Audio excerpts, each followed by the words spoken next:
Mobile, before V-Mobile, napakasimple, normal na estudyante. Medyo, kumbaga, yung baon na tinatanggap, nakaasa lang sa magulang. Tapos medyo hirap, may katungkulan yung father ko. Pero sabi nga, kung hindi ka naman mangungurakot, wala talaga. Kasi 30,000 lang, pinagkakasya sa aming 6 na magkapatid. Nung nakilala ko yung girlfriend ko, nakilala ko din si Kuya Piwi. So, nakita kami sa bahay niya. Una, parang pinaano lang niya. Sabi, tingnan mo to, may negosyo ko. Syempre, wala akong magagawa. Si Kuya Piwi yun. Pinakinggan ko. Nung nakita ko, doon na ako nagsimula. Doon na nag-start magbago yung buhay ko. Well, nung una, napakahirap kasi estudyante ako. Yung tipong hindi ko naman alam kasi dati sanay lang ako mag-aral. Tapos ngayon pumasok sa negosyo.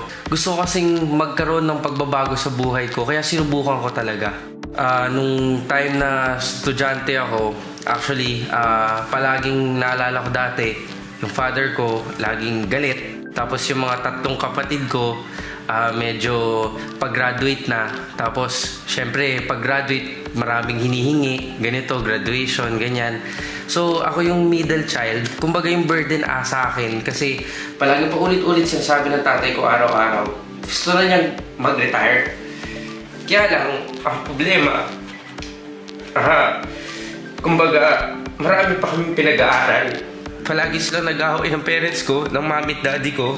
Sabi ko, nung time na yun, nagdesisyon ako, siguro itong V-Mobile, ito na yung matagal ko nang hinihingi kay Lord na makatulong naman ako sa family ko. Sabi nila, yayaman ka. Sabi nila, makabili ka kotse. Pero nung time na yun, ang nasa isip ko lang, gusto ko lang talagang kumbaga, tumulong sa father ko. Pero nung sabi niya, nung pinasok ko yung negosyo, siya pa yung unang nag-discourage sa akin. Sabi niya, pangit yan.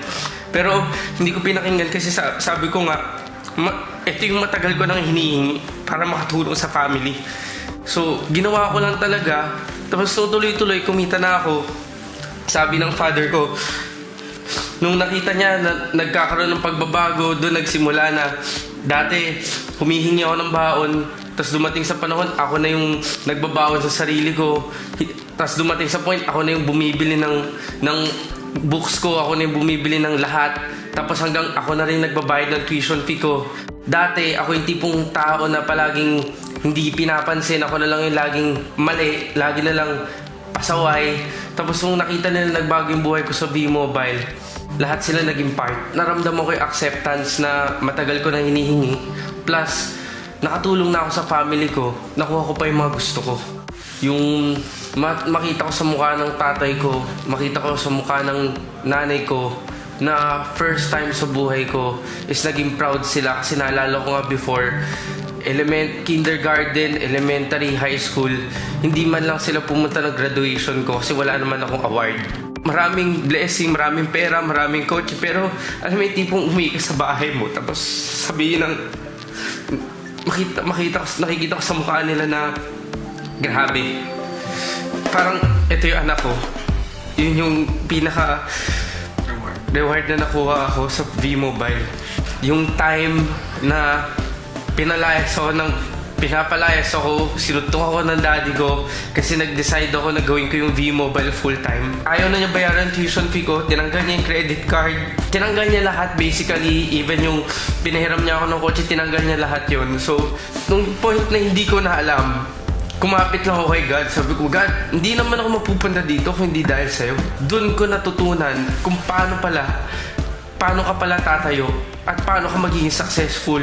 Ngayon, pag sinabi ng tao, paano ka ba naging successful? Simple lang, naging matatag lang ako.